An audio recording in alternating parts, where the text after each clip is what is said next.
Hello friends, good morning Odisha. आज सकाळ बहुत गुड़े गुरुत्वपूर्ण खबर आसी जो खबर गुड़ी को आपण मैंने जाना निहाती दरकार। तेबे आसतु जानी कौन से गुरुत्वपूर्ण खबर गुड़िक। तेबे ता पूर्व आपन को अनुरोध अटे जे जदि आपन को वीडियोटी भल लगे आपन लाइक करबा सहित वीडियो को अधिक अधिक शेयर करेंगे। या सहित यह लेटेस्ट खबर सबको जानापी आम चैनल को मध्य सब्सक्राइब करंतु। तेबे आसतु आरंभ करबा आज खबर अभियान। ते प्रथम बड़ खबरटी हेउछि केंद्र सरकार बड़ घोषणा। नीलाम हेब ओडिशा समेत 8टी राज्य रही 67टी कोयला खଣି। ओडिशा समेत 8टी राज्य रही 67टी कोयला खଣି नीलाम पाई केंद्र सरकार घोषणा करिसंते। केंद्र कोयला और खଣି मंत्री जी किशन रेड्डी शुक्रवार हैदराबाद रे अनुसंधान करा जायतिबा एक कोयला खଣି गुड़िकर 10म पर्याय नीलामर शुभारंभ करिसंते। बिहार, छत्तीसगढ़, झारखंड, मध्य प्रदेश, महाराष्ट्र, ओडिशा, पश्चिम बंग और तेलंगाना राज्य रे एही खଣି रहिछि। तबे सेथि मध्यरु 3टी कोकिंग कोयला खଣି मध्य रहिछि। एही अवसर रे केंद्र मंत्री कोयला उद्योगी मानकु देशर विकास पई सहयोग करिबा एवं कोयला उत्पादन रे भारत को आत्मनिर्भरशील करिबा लक्ष्य रे सहयोग करिबाकू आह्वान देइथिले। परवर्ती खबरटी हेउछि ओडिशार 30टी जिला को छुईला मौसुमी। आगामी 5 दिन जाए प्रबल वर्षा एही सब जिले में प्रबल वर्षा हेबार संभावना। मालकानगिरी सारा ओडिशा को छुईची मौसुमी वायु। पाग अनुकूल रहिबारु दक्षिण पश्चिम मौसुमी वायु पुणी सक्रिय हेबा सहित 30 जिले में प्रवेश करिछि। 24टी जिला को संपूर्ण छुई जाइथा बेले 6टी जिला को आंशिक भाव में प्रवेश करिछि। तेणु गत 24 घंटे मौसुमी प्रभाव में राज्यर विभिन्न स्थान में वर्षा जारी रही। 24टी जिला को मौसुमी वायु संपूर्ण भाव में छुईथिबा नै पाणीपाग विभाग पक्षरु सूचना मिलिछि। हेले सुंदरगढ़, मयूरभंज, केन्दुझर, झारसुगुड़ा, बालेश्वर और संबलपुर जिलार किछि अंचल को मौसुमी स्पर्श करिछि। बाकी रहितबा अंश को 24 तारीख सुधा पहुंची पारे बोली सोआ जलवायु और परिवेश केंद्र निर्देशक डॉक्टर शरद चंद्र साहू पूर्वानुमान करिसंते। परवर्ती खबरटी हेउछि देश में आंटी पेपर लीक आईन लागू। एथर 10 वर्ष जेल और 1 कोटी पर्यंत जोरिमाना हेबो। एबे पेपर लीक कले आउ मिलिबनी त्राही। एथर पेपर लीक कले हेबो 10 वर्ष पर्यंत जेल दंडादेश। केवल सेतिक नुहे 10 लाख रु 1 कोटी टंका पर्यंत जोरिमाना मध्य देबाकू पड़िबो। देश में अधराति लागू होइछि आंटी पेपर लीक आईन। प्रश्नपत्र लीक संबंध में चलित वर्ष फेब्रुआरी मासरे पारित होइतिबा आईन आजिठारु लागू होइछि। शुक्रवार विलंबित रात्रि सरकार एही आईन विज्ञप्ति जारी करिसंती। सर्वसाधारण परीक्षा अधिनियम 2024 अर्थात पब्लिक एग्जामिनेशन बा अन्याय अर्थर निराकरण आईन 2024 नाम नामित करा जायछि। परवर्ती खबरटी हेउछि चलित वर्षर ओडिशा शिक्षक योग्यता परीक्षा पाई विज्ञप्ति प्रकाश। जानतु केबे करिवे आवेदन। चलित वर्षर ओडिशा शिक्षक योग्यता परीक्षा बा ओटीईटी निमंते तारीख चूड़ांत होइछि। आसंता अगस्ट 9 तारीख रे परीक्षा अनुष्ठित हेबो। सही दिन सकाळ 9 टारु पूर्वाह्न 11:30 पर्यंत पेपर 1 और अपराह्न 2 टारु 4:30 पर्यंत पेपर 2 परीक्षा हेबा पई माध्यमिक शिक्षा परिषद बा बोर्ड पक्षरु शुक्रवार विज्ञप्ति प्रकाश पाइछि। तेणु एही परीक्षा निमंते ऑनलाइन आवेदन प्रक्रिया जून 24 तारीख रु जुलाई 5 तारीख मध्यरात्र पर्यंत चालू रहिबो। बोर्ड वेबसाइट bscodisha.ac.in रे प्रदत्त लिंक जरिया रे आवेदन करा जिवो। उक्त लिंक रे फॉर्म आवेदन और देय दाखल चूड़ांत समय सीमा जुलाई 6 तारीख राति 11:45 पर्यंत दिया जायछि। परवर्ती खबरटी हेउछि सरकारी कर्मचारी मानकर पई हुई जारी। एणिकी विलंबरे ऑफिस आसिले कटिबो अधा छुट्टी। ऑफिस बा कार्यालय विलंब रे पहुंचुथिबा कर्मचारी मानकर पई बड़ खबर सामना को आसीछि। एणिकी मन इच्छा समय ऑफिस को जाई परिबे नाही कोनोसी कर्मचारी। एथिपई सरकार तरफरु एभली कर्मचारी मानकु तागिद करा जायछि।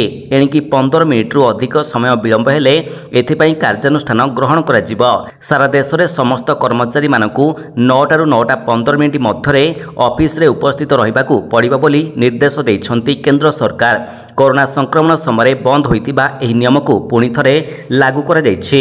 नचेत संपुक्त कर्मचारी अधा दिनर आकस्मिक अवकाश काट करा जिवो बोली सतर्क कराई दैछंती केंद्र सरकार। परवर्ती खबरटी हेउछि पुणी थरे नियमित हेला सिटी नाम लेखा। सीबीटी पाई 30 जिले में हेबो परीक्षा केंद्र।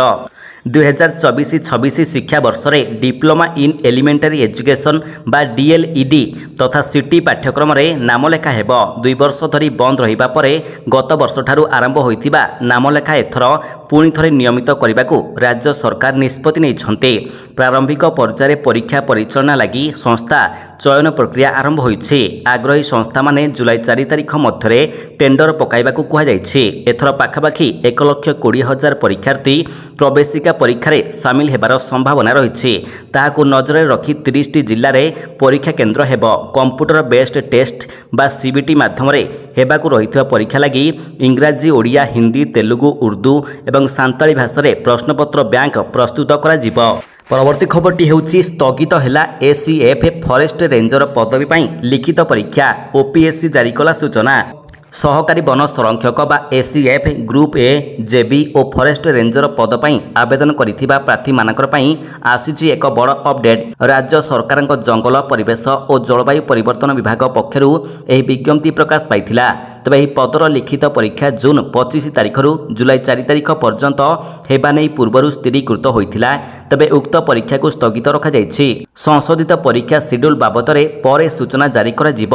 ଏନେଇ ଓଡ଼ିଶା ଲୋକସେବା ଆୟୋଗ ବା OPSC ପକ୍ଷରୁ ଏହି ବିଜ୍ଞପ୍ତି ଜାରି କରାଯାଇଛି। ପରବର୍ତ୍ତୀ ଖବରଟି ହେଉଛି ପୁଣି ନିରାଶ ହେଲେ ଅରବିନ୍ଦ କେଜରିୱାଲ। ଜାମିନ ନିର୍ଦ୍ଦେଶ ଉପରେ ରୋକ ଲଗାଇଲେ ହାଇକୋର୍ଟ। ଅବକାରୀ ନୀତି ଦୁର୍ନୀତି ମାମଲାରେ ଜାମିନ ପାଇଥିବା ଦିଲ୍ଲୀ ମୁଖ୍ୟମନ୍ତ୍ରୀ ଅରବିନ୍ଦ କେଜରିୱାଲଙ୍କୁ ଜୋରଦାର ଝଟକା ଲାଗିଛି।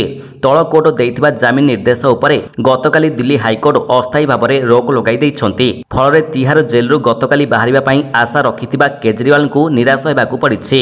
ହାଇକୋର୍ଟ ଆସନ୍ତା 2ରୁ 3 ଦିନ ମଧ୍ୟରେ ଏହା ଉପରେ ଚୂଡ଼ାନ୍ତ ରାୟ ପ୍ରକାଶ କରିବେ। ସେହିପରି ରାଉଜ ଆଭେନ୍ୟୁ କୋର୍ଟ ଦେଇଥିବା ଜାମିନକୁ ଖାରଜ କରିବା ପାଇଁ ED କରିଥିବା ଆବେଦନର ଶୁଣାଣି ମଧ୍ୟ କୋର୍ଟ କରିବେ ଓ ଏନେଇ ନୋଟିସ ଜାରି କରାଯାଇଥିବା ଜଣାପଡ଼ିଛି। ପରବର୍ତ୍ତୀ ଖବରଟି ହେଉଛି ଜୁଲାଇ 22 ତାରିଖରୁ ଆରମ୍ଭ ହେବ ମାଟ୍ରିକ ସପ୍ଲିମେଣ୍ଟାରୀ ପରୀକ୍ଷା।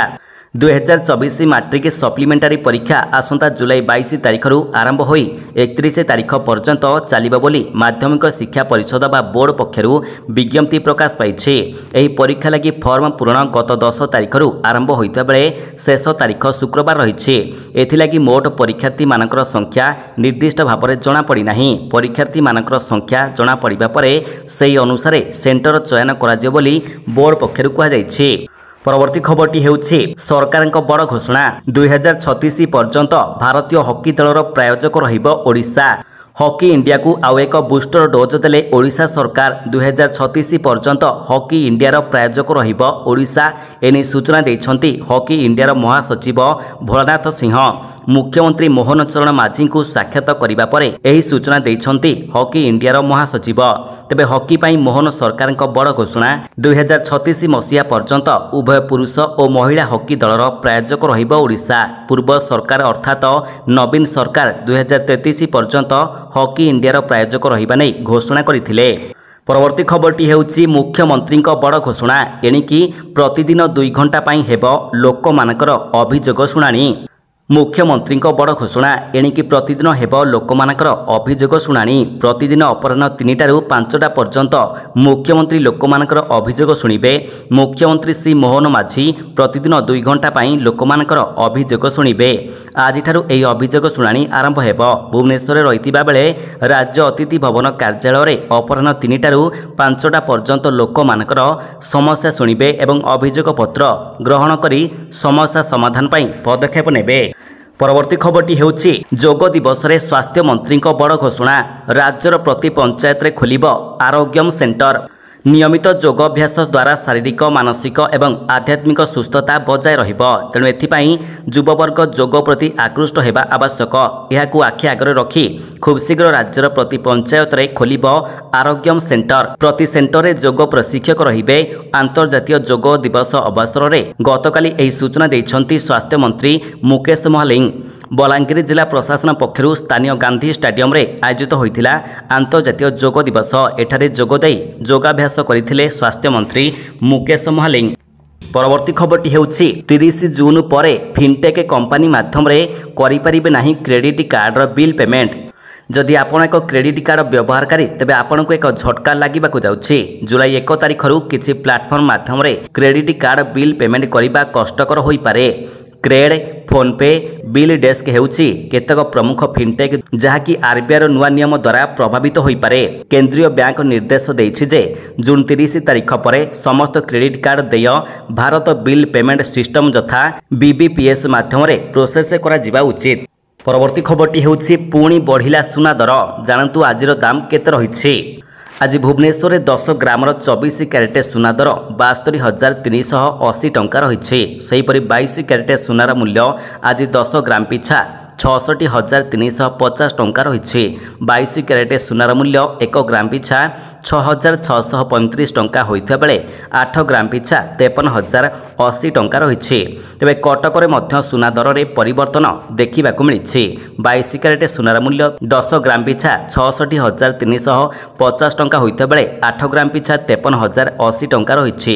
ସେହିପରି 24 କ୍ୟାରେଟ୍ ସୁନାର ମୂଲ୍ୟ 10 ଗ୍ରାମ ପିଛା 72,380 ଟଙ୍କା ରହିଛି। ତେବେ ଗତକାଲି ଅପେକ୍ଷା ଆଜି ଟ୍ୱିନ୍ ସିଟିରେ ସୁନା ଦର ହ୍ରାସ ପାଇଛି। ଏହାଛଡ଼ା ଶୁଦ୍ଧ ରୂପା 100 ଗ୍ରାମ ପିଛା 10,100 ଓ କେଜି ପିଛା 1,01,000 ଟଙ୍କା ରହିଛି। ତେବେ ଏହିଭଳି ଲାଟେଷ୍ଟ ଖବର ସବୁକୁ ଆପଣ ଜାଣିବା ପାଇଁ ଆମର ଚ୍ୟାନେଲକୁ ସବସ୍କ୍ରାଇବ୍ କରିବା ସହିତ ଭିଡ଼ିଓକୁ ଅଧିକରୁ ଅଧିକ ସେୟାର କରନ୍ତୁ। ଧନ୍ୟବାଦ।